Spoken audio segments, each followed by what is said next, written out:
Hi guys, my name is Umair and you're watching Umair's workshop. Today we are going to talk about this bridge rectifier which converts three phases into DC voltage. So it can convert three phase AC into DC voltage.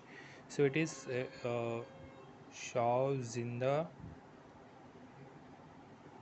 company name and it is SQL5010. So it is 50 ampere capacity bridge rectifier.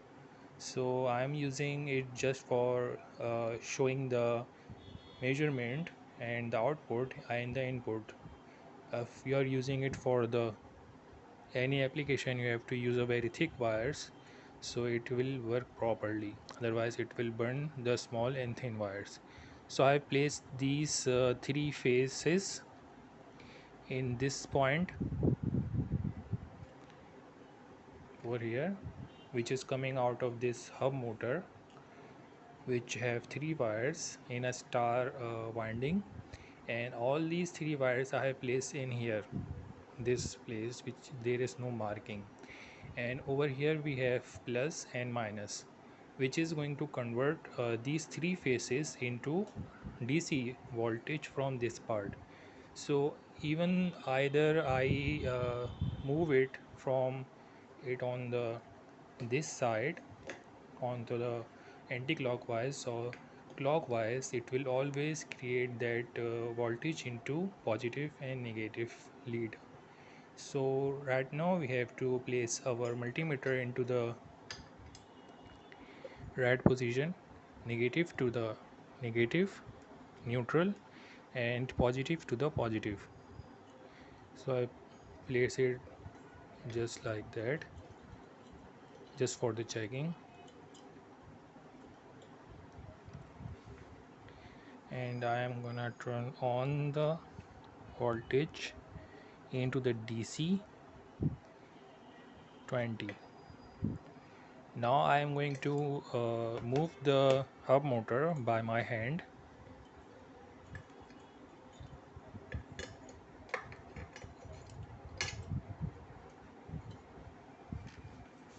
and we will see how much voltage we are going to get.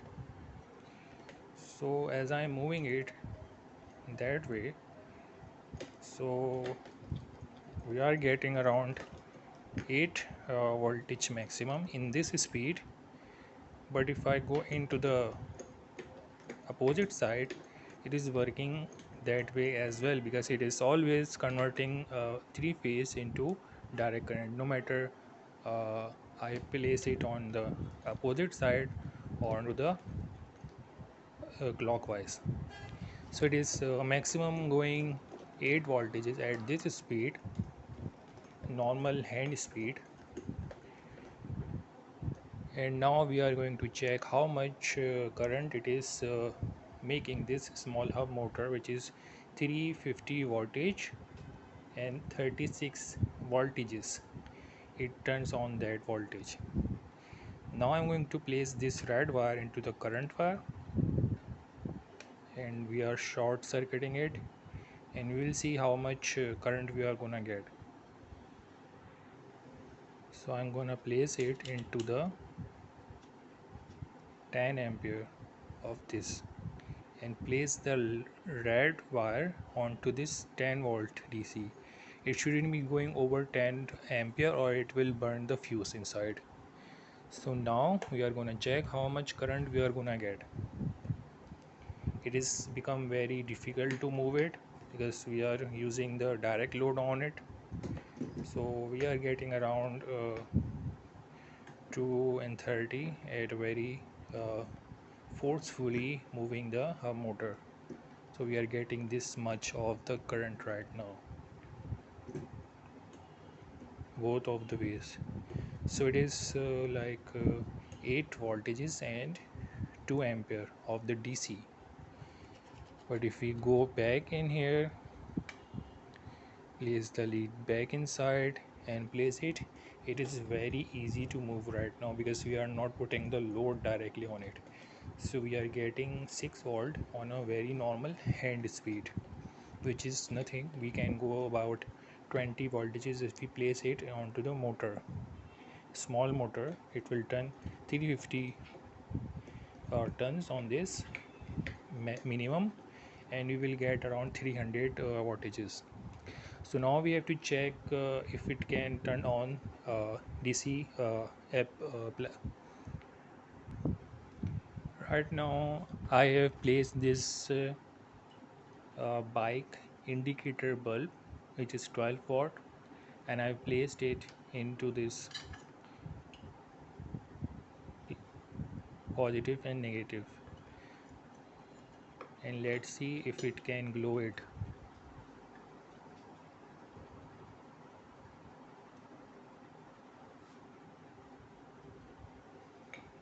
Now I'm gonna move the hub motor.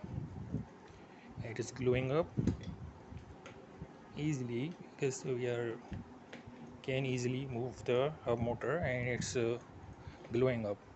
So if I turn off the light, we can see it is working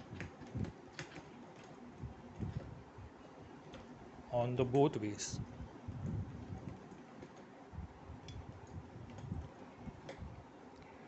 Because it is three phases, that's how we can take out much power out of it.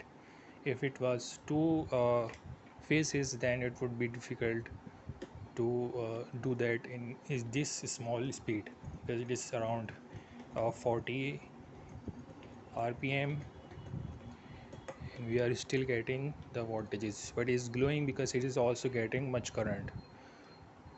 So this was the working position of the SQL5010. Any brand can do this because it is used in a very high uh, application, high electricity application, because we have to place it in some kind of aluminum heat sink. By this we have to place it into the heat sink, so it becomes very hot in a continuous way.